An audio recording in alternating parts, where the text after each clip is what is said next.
It just came about because I went for an interview, really. My agent rang me up and said, Michelle's leaving, would you like to go up for it? And so I auditioned and got the part.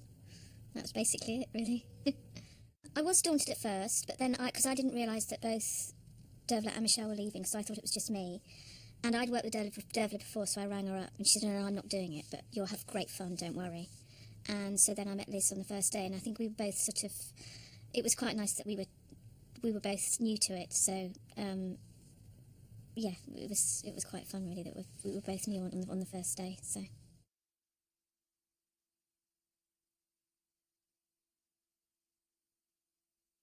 it was quite weird meeting him on the first day because he's taller than you think he's going to be.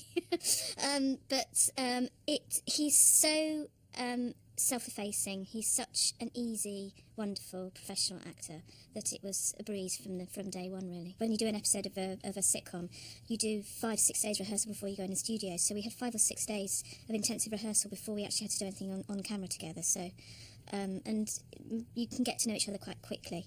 So we all did, and mucked in and just did the job, really. So, and he was very helpful, incredibly helpful with, because I hadn't done a lot of sitcom before in front of an audience, and he was very helpful about looking at the camera script, knowing where the cameras are when you were doing certain lines, so saving little bits of business to make sure that was going to happen on camera. And he really, helped me a lot, taught me a lot about it. So that was great.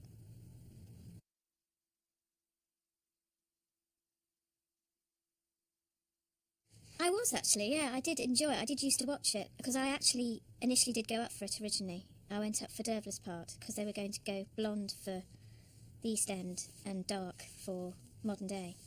And so I went and did my Cockney accent for the first one and met them a few times. So I think they always had me in mind. They knew of me before they called me back and said, can you do Northern? And as I'm from the North, I did the Northern instead.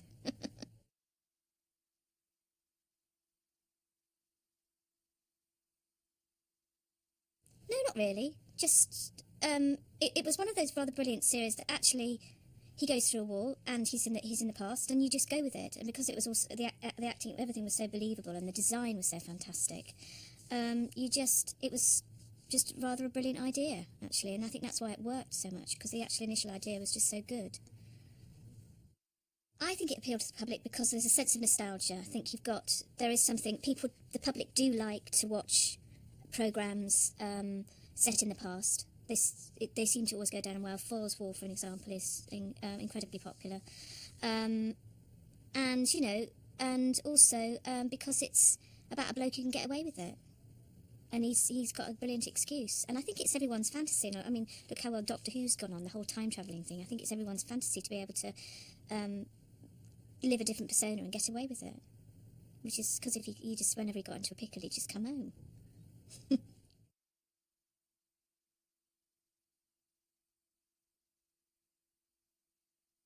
I thought it was very good. I felt what over the 3 series that they did, I felt it developed into a bit of a pattern of, I'm not happy here, so I'm going over there. So when I joined, we had a long chat about all of that, and I felt that there needed to be more of a dilemma for him to decide why he would keep coming back to modern day London, really, because life seemed sort of quite so much easier for him over, and he seemed to be so much more happy in his relationship there. So I think that's what we felt we wanted to do, is if I was going to take over, we could give it a fresher approach, and actually that he wanted to come back to me as much. And also there's a sort of slight competitiveness in a way. It's like, come back to me. I suppose deep down.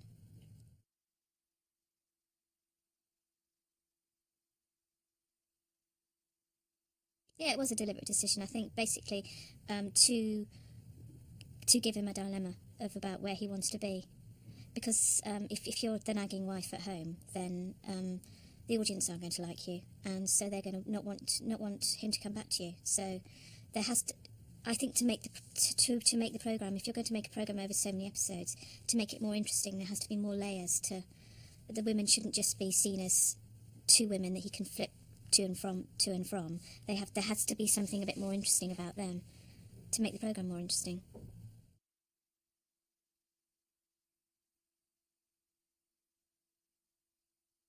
It was a wonderfully joyous job. We all didn't stop laughing from the day one. And I think it was just one of those situations where you get the chemistry of a group of people who just genuinely very like each other a lot. We still keep in touch now. And we all worked together to try and make it a good show, and I think that came across quite well on screen. So I knew Vic's work and I knew of Nick's work, of course. I didn't know much of Liz's work or Chris's work, but we all just got on very, very well and had a great laugh.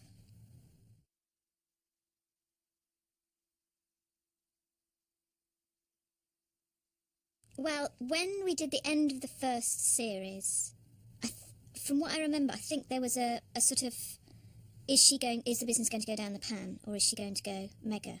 And I do remember saying to them, I think Rich is really funny. I don't think Paul's funny. Because I thought, they're going to make me poor, I'm going to look really rubbish. Want some nice causes. So no, I think there was quite a lot of, I do remember saying, I really do think that Yvonne should be mega rich, and maybe we can do a few episodes somewhere abroad, but that didn't go down very well, because, we were in a studio in Teddington, so, but, yes. I hope that was an influence. Because I think it was the third series I did, they knew that I trained originally as a singer, and so they wrote the Victorian musical around me doing some Victorian musical singing, which was great fun. So, yeah, it wasn't actually my idea, but they wanted to put some of that in for me. Really is a very pretty garden, and Chingford to the eastward could be seen. With a ladder and some glasses, you could see to Hackney Marshes. If it wasn't for the houses in between, oh, let me tell ya, it wasn't for the houses in between.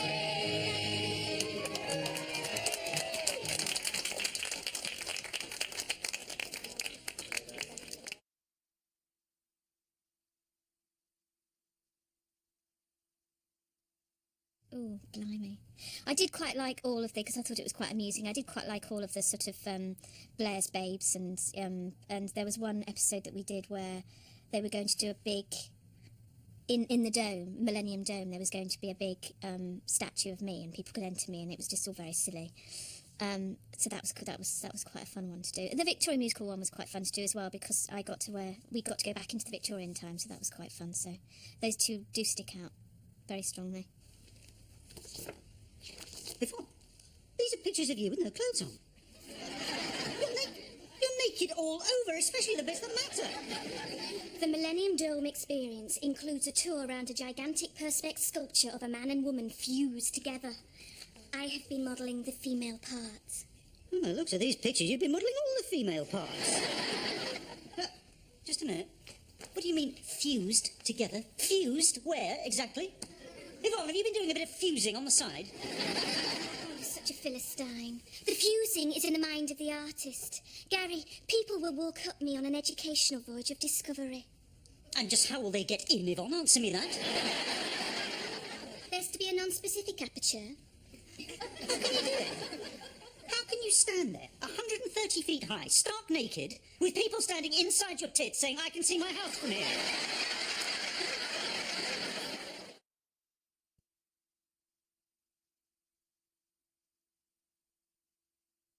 Oh, yes, I would, actually. I would, because, A, it's a great fondness for the show. And also, I think, certainly, because they're very good at showing what's going on in modern day, I think that just as an interesting thing of how much, what has moved on in the last 7 years, and because we first started with the whole Blair thing, and what's happened since then, and where she would be as a sort of maybe a fallen Blairite, you don't know. I mean, it's quite interesting, because it was quite an interesting line, all of that. So, and also the whole post-war thing as well. I mean, the euphoria of being in London in the war, as opposed to the sort of real depression after 45, and how he would cope, not actually being able to come back, whether he would be interested in coming back. So, a one-off maybe might be quite fun, actually. But I have to ask them.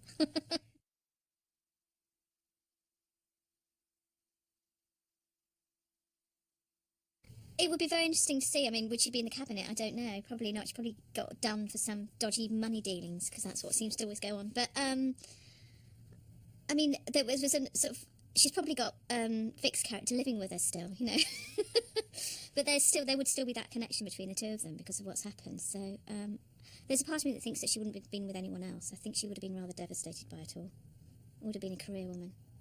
So, on her own.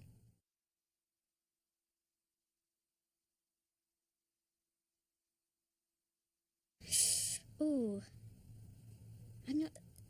There's a part of me that... The one part of time I'd quite like to go back to is to revisit my childhood and to see what that was like. There's that fantasy of being able to see because I don't have a mother anymore, that fantasy of being able to go back and seeing her again, or something like that. I think on a personal level, I suppose, but then on a sort of historical level, I'd love to go back to say something like sort of Georgian times or something, just because I'm just quite fascinated with all of that, really.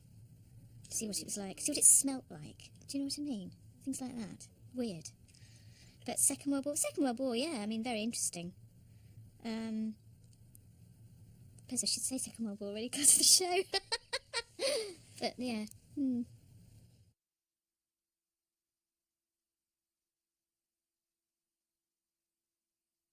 Emma Amos. I was born and bred in Birmingham. Left Birmingham when I was 18 and then trained at the Royal College of Music for 4 years as a singer and had a music degree, and then thought opera singing was not really my bag, and so I started working as an actress, and I've been conning anyone who'll pay me ever since, I suppose. That's sort of what I've been doing, really. So married to an actor, 3 children between us, so quite busy, really. I have been very lucky. I've worked quite steadily, be it in film, theatre or television. So, touch wood. Long may it continue. I love actresses like Julie Walters, because she came from the Midlands as well, as a comedy actress. I suppose she was one of my main influences, actually. Lindsay Duncan, I've always loved her work, admired her work. I've always liked actresses who could sustain a level of work and not always be the same, trying to do different things and challenge different things. My first role in the theatre was an extremely dodgy musical, because in those days you had to get your equity card, so I had to do a 9-month tour of a musical, and what was it called? It was called The King's Rhapsody by Ivor Novello, and the tour lost so much money that every venue that we went to, we lost another piece of hire furniture. So there was a big coronation at the beginning, which was lovely big thrones, and by the end of it, people were sitting on stools. So it was quite a big learning curve, that one, actually. It's quite amusing. I did get to see the country, which was quite fun.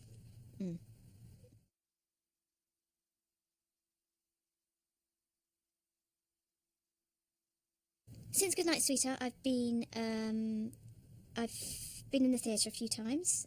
Did a Accidental Death of an Anarchist at the Donmar Warehouse with VC fans, which was great fun. And I've now in my 4th series of The Last Detective, which I appear opposite Peter Davison, who is the last detective, and I play his wife, which is great fun.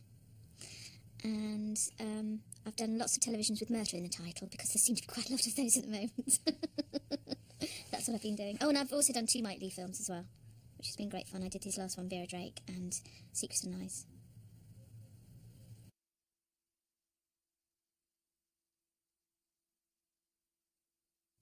So I have to say Goodnight Sweetheart, because it was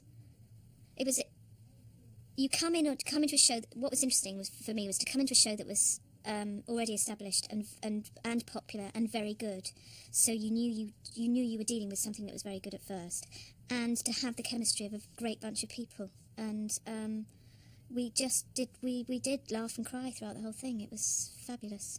So I remember my last series I did, my daughter was 4 months old, so I was extremely tired. And there were lots and lots of jokes about how tired I was, because I was sitting trying to sleep in a corner, because my daughter didn't sleep for the first 6 months of her life. And Vic and Nick have since rung me since they've had children and went, I don't know how you did it. We haven't slept, and you did the series. So So that was justified, really.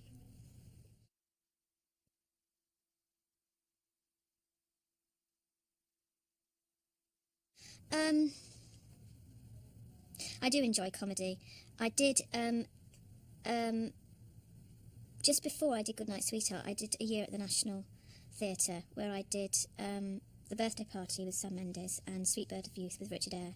Sweet Bird of Youth with Richard Eyre was a very serious Tennessee Williams play, and I do remember doing my first scene and coming off and thinking, oh my God, nobody's laughed. And I thought, I know the way I haven't laughed because it's not a comedy. So I just wasn't used to it. I was not used to that. So there's something about doing a comedy that just gives you, certainly in the theatre, gives you, and in doing sitcom, because you have a live audience, you get an immediate feedback. And also when you do comedy as well, you do have moments of tragedy.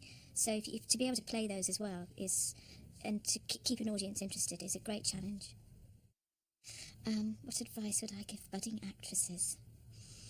Don't take it too seriously. Go by your instincts. And don't lose too much weight. Because you just look silly.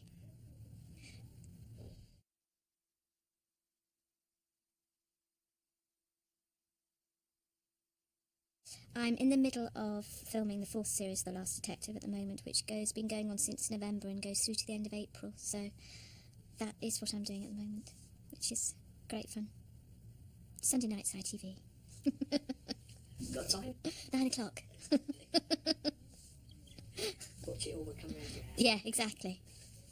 If you've especially got one of those boxes, you know, that sort of tell the people about ratings, really watch it. It'd be great. Goodnight, sweetheart, all my prayers are for you. Goodnight, sweetheart, I'll be watching over you. Tears and parting may make us alone, but with the dawn, a new day is born. I remember when I was so tired in the last series, because not only was I tired, I was lactating as well, and so it was like, I remember saying to Nick once, because I brought the baby in and she hadn't fed, and I just remember saying to Nick, can you just make sure that he said, I've been asked many things by an actress but never that, so we're doing a scene, you just go like that, and I'd be like, what? Like, you know, it's really naughty, because he did play lots of tricks. He was quite fun. I mean, he was very naughty though.